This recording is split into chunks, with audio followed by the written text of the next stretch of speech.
Jain. We're doing this as part of our Q&A series. So I would love if you would first introduce yourself to our readers so they know who you are and what you do.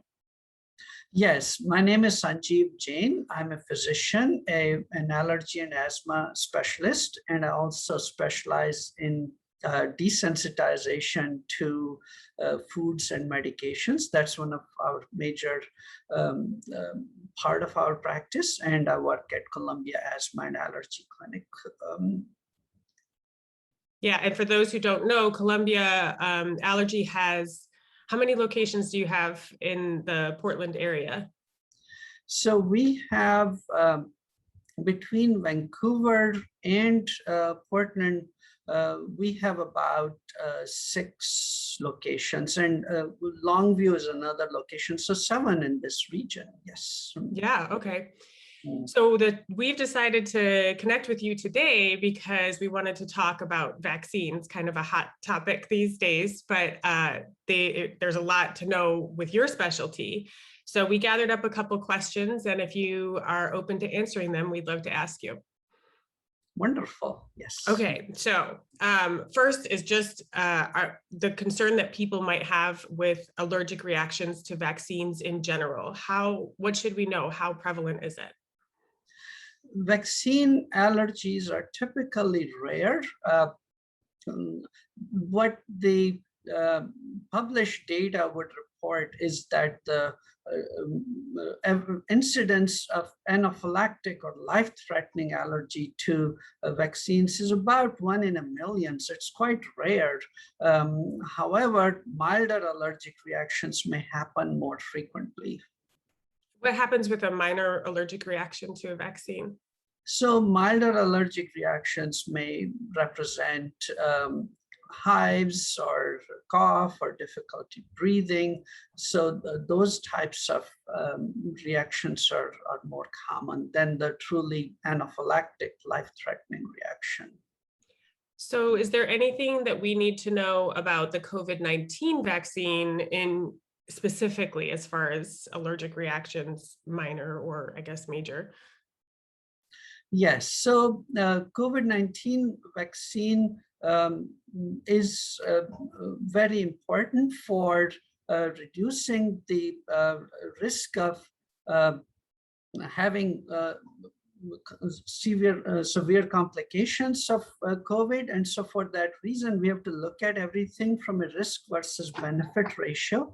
When it comes to COVID vaccine, it received a lot of media attention when a few people in England had an allergic reaction to the Pfizer vaccine when it was first introduced.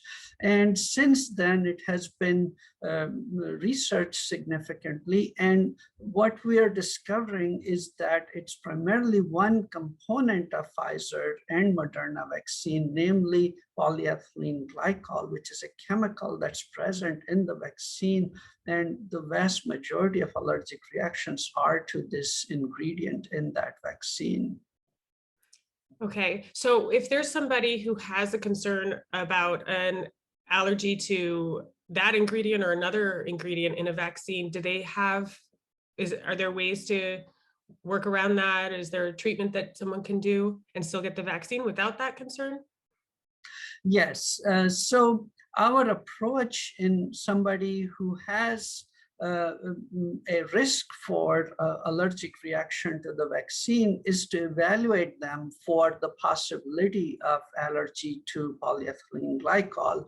And if it turns out that they do have that allergy, then we have a protocol for desensitizing those individuals so that they can still receive the vaccine. How do you test somebody for the allergy?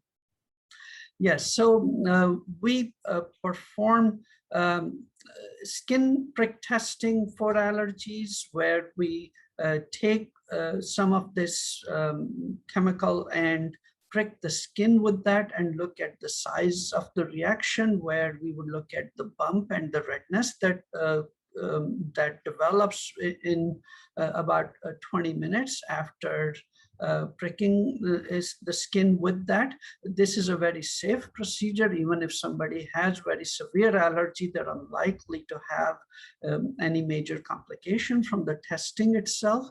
And we've also performed what we would call oral challenges.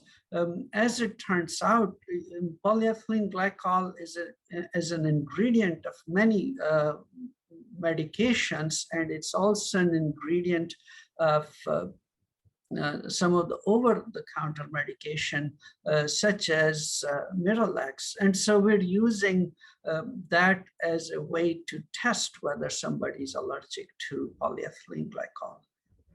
And so, excuse me, if somebody does find out that they're allergic to it and then they go through desensitization, does that mean that they can safely get the vaccine? What does that look like for them? Yes. Any vaccine, I suppose.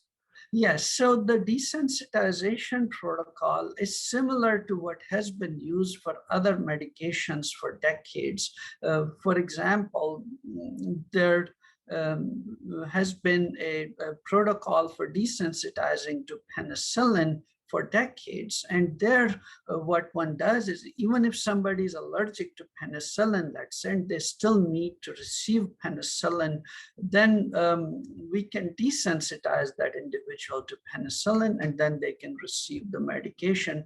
In the same way, for COVID-19, we developed a desensitization protocol for polyethylene glycol so that after they get the desensitization, they can safely receive the vaccine. How long does the desensitization process take? It ends up taking pretty much a whole day in our office, but this is still an office procedure that we perform in our clinics at Columbia Allergy. And one has to stay in the office for pretty much the whole day prior to getting the vaccine. And the vaccine has to be then administered within a day after receiving this desensitization. So it's like a 2-day process overall from desensitization to vaccination. The vaccination itself takes only a few minutes, but the desensitization takes a whole day. Yes. And do they have to, since the Pfizer and Moderna ones are 2-part vaccines, would you have to then desensitize again, or is it considered okay for the second dose? You can just go forward with it? No, the desensitization protocol does not have long-term effectiveness. So one needs to do it each time one gets the vaccine. So it will require 2 treatments. Gotcha. Okay.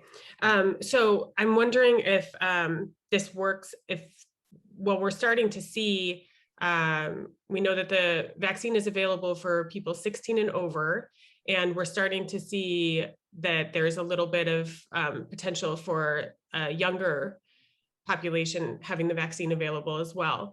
Would this work the same way for kids?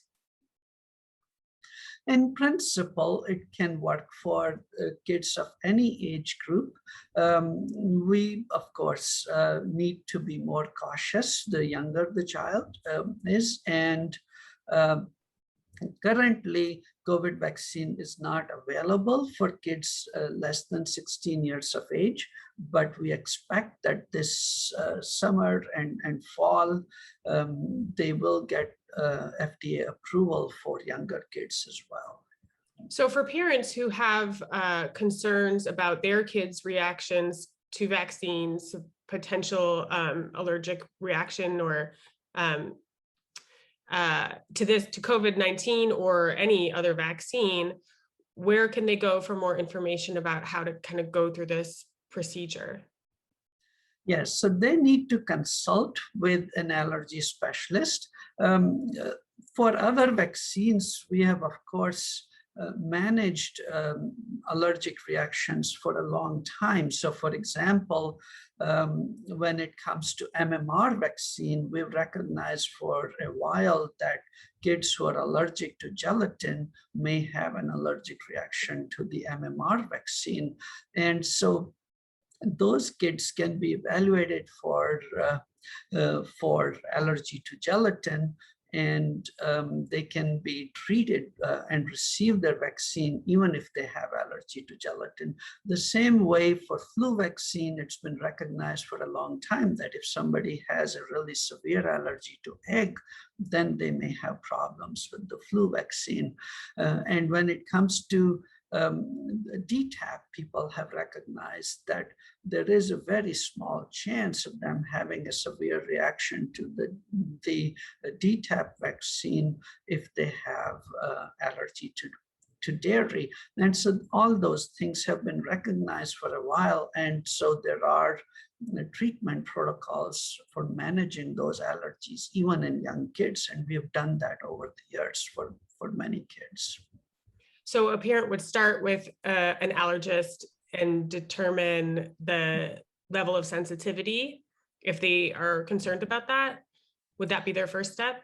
I think that's a very good first step, yes. Now, of course, one has to recognize that vaccine allergies, even in that population, is very, very rare. So even, so for example, somebody who's allergic to egg, the vast majority of those kids can still receive flu vaccine.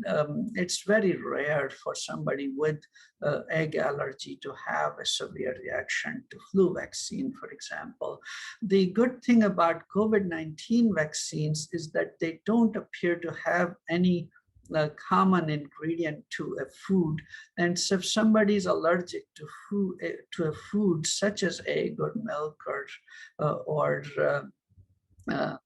any other food, they don't have to worry so much about possible allergy to COVID-19 vaccine. Oh, okay, that is good news.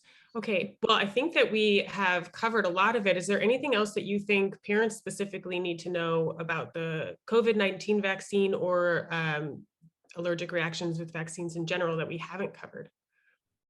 I think we have covered most of the important point. I again want to re-emphasize that we have to look at everything from a risk versus benefit perspective, and the benefit of the vaccine far outweigh the risk. And one common question we receive is, my child is allergic to lots of different things, and so is it safe for that person to receive COVID vaccine? And in the vast majority of cases, even if a child may have allergy to multiple things, even if they have allergy to environmental things such as pollens or pet dander, that does not necessarily increase their risk of allergic reaction to COVID-19 vaccine. Yeah, that's good news for parents of kids with allergies for sure. Okay, well, thank you so much for coming and answering some of our questions. We'll hopefully get to talk to you a little bit more about some other things in the future. But in the meantime, if people want more information, they can learn from your website, which is Columbia Allergy, right? .com? Exactly. Yes. So it's columbiaallergy.com. Okay, perfect. Thank you so much. Thank you so much.